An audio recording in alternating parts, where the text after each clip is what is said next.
Donc maintenant, il y a ce que l'analyse plus technique, plus détaillée révèle des stratégies employées et donc de la compatibilité idéologique qui fait que le choix de ces stratégies n'a pas rencontré autonomément euh, d'une autocritique à choisir ce mode d'opération pour finalité de pertinence stratégique.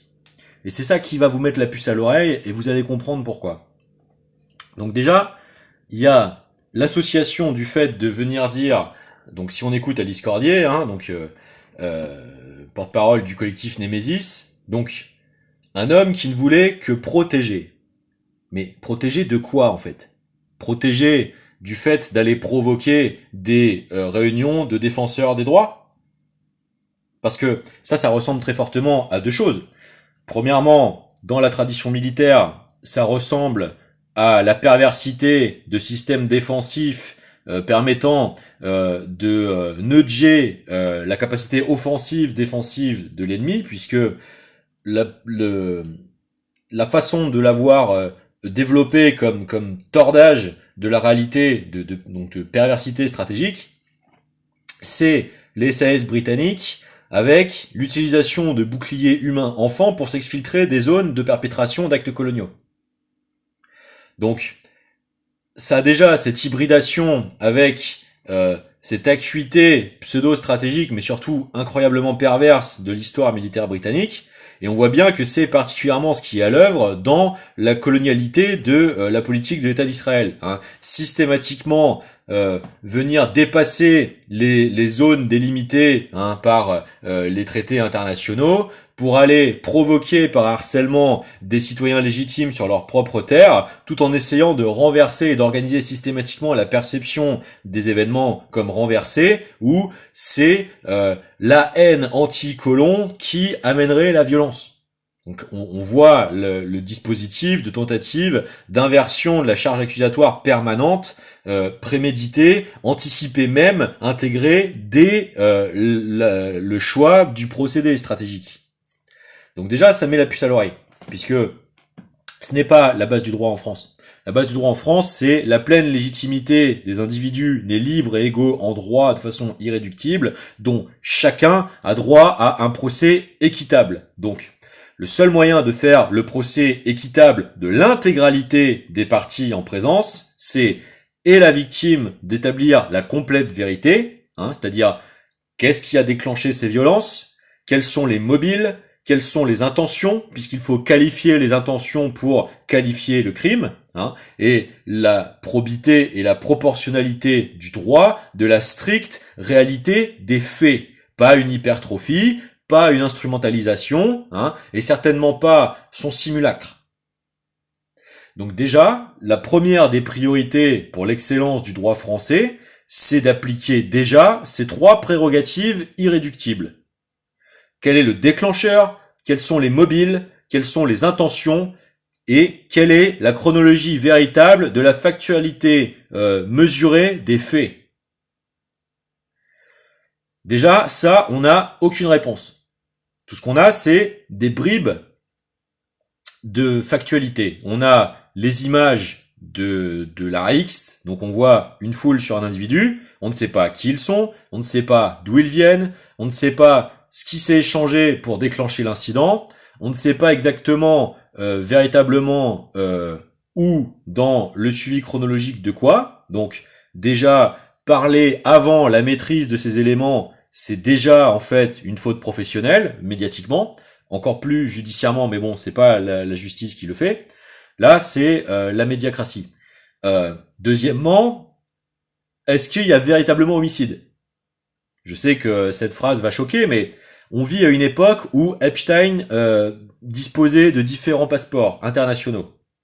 Il y a des sources qui ont tendance quand même à essayer de visibiliser le fait que il y a des hypothèses que les spécificités anatomiques ne collent pas, ce qui pourrait coller avec la perte de 2 minutes des vidéos d'enregistrement, qui est un peu court pour commettre un homicide, mais qui a l'air de plus coïncider avec le fait d'organiser une exfiltration avec remplacement par un cadavre prévu, le cadavre d'un homicide d'un sosie par exemple.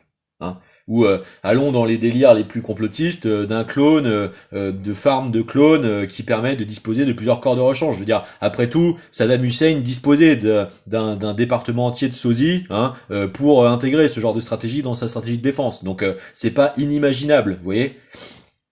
Donc c'est dans ce monde-là dans lequel on vit. Donc avant de se précipiter à alimenter des tunnels de perception qui manquent de maturité, d'expérience et de recul, déjà redoublons d'exigences méthodologiques, premièrement.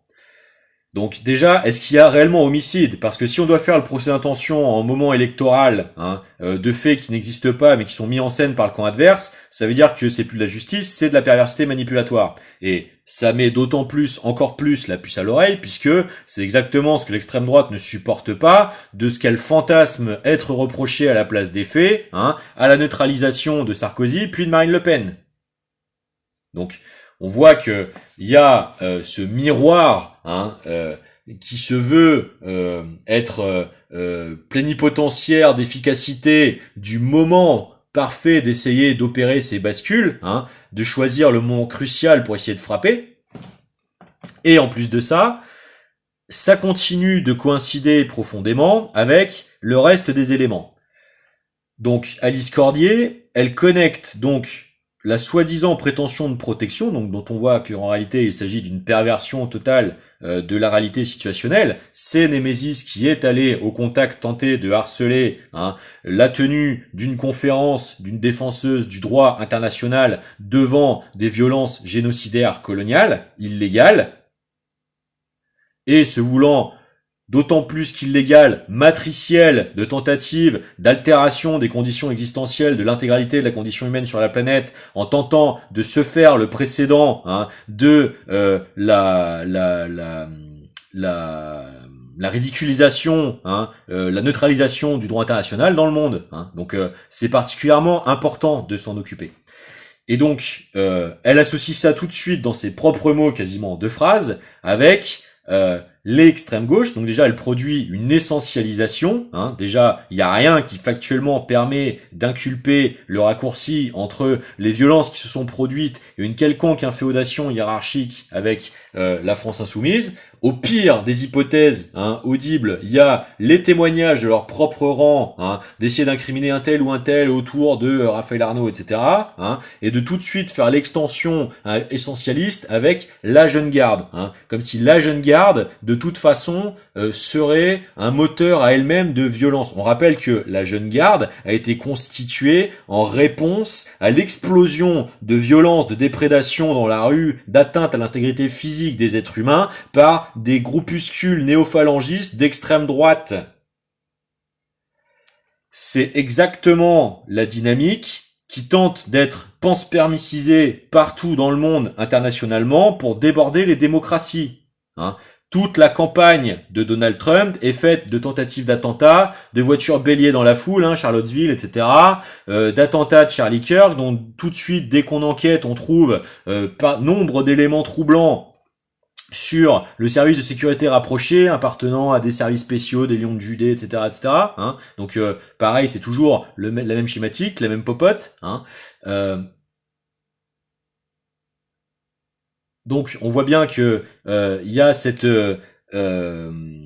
incrimination abusive qui est faite trop tôt avant la solidité des démonstrations et qui est incapable d'avancer des éléments factuels véritablement décisifs. Donc ce ne sont pour l'instant que des prétentions de témoignage. On ne sait pas s'ils sont recoupés par un établissement factuel probable ou possible ou démontré. Donc encore une fois, engager tout de suite un cirque médiatique sur la base de ces seuls éléments, c'est une faute professionnelle. C'est une faute professionnelle non seulement du point de vue de la charte de Munich, de la déontologie internationale voulue être normativisée par la charte de Munich, mais d'autant plus surtout de la loi cadre de l'audiovisuel public, puisque ça porte atteinte à l'intégrité et la respectabilité des personnes. Donc ça dépasse largement le code pénal comme les lois cadres de l'audiovisuel public.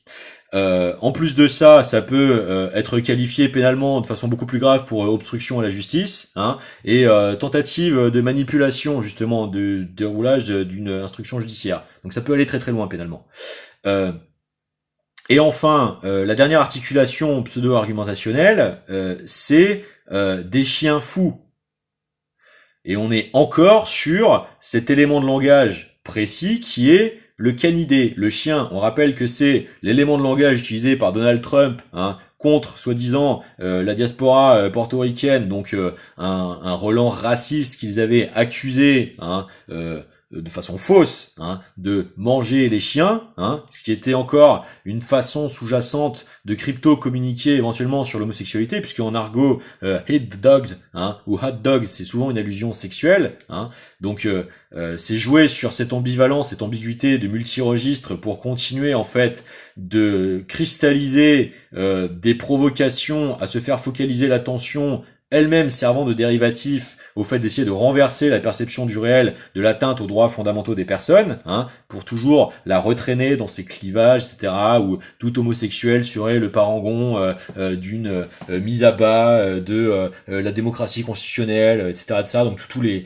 laïus, hein, ces agitations sociétales qui, en fait, cherchent chaque jour, dans leur procédé d'antagonisation, à nous éloigner toujours plus de la stricte méthodologie de la connaissance, du respect et de l'application des droits, hein, pour en faire toujours des débordements partisans. Et donc, c'est ça le vrai danger de l'époque, parce que ça, c'est le lit cybernéticien qui le surstimule en permanence, qui fait l'avancée du néofascisme. Trump n'est rien sans Cambridge Analytica. Il n'est rien du tout. Pareil en France. Il n'y a pas de survention artificielle d'Emmanuel Macron sans une couverture de presse du dernier moment sortie du chapeau comme un tour de magie d'hypnose générale. Hein, bon. Et c'est Macron qui opère cette tentative de noyautage par l'extrême droite au profit de l'avancée de la géopolitique occulte d'Israël. Hein, puisque Yael Braun-Privé, hein, président de l'Assemblée nationale, hein, qui n'est pourtant pas d'extrême droite, est hostile à l'ouverture d'une commission d'enquête sur l'affaire Epstein. Ce serait quand même intéressant de nous expliquer pourquoi, constitutionnellement parlant. Je veux dire, allô, quoi. Hein. Et donc, on a quand même la santé mentale de centaines de milliers d'enfants français des nouvelles générations en France dans le pays en jeu. Je veux dire, c'est juste une question de santé publique majeure du devenir de la nation, mais madame a des prérogatives pseudo-philosophiques de droit à ne même pas avoir à opposer sur l'obstruction judiciaire des droits naturels de dizaines de milliers de ressortissants de la nationalité française. Il va falloir nous expliquer pourquoi, et dardard d'ailleurs. Et en plus de ça, donc derrière, on a le fait que ça veut absolument mettre le focus sur une inexorabilité soi-disant inexorablement factuelle, comportementale de la gauche et la folie et la compulsionnalité de la violence. Et donc on va continuer de développer dans la troisième partie.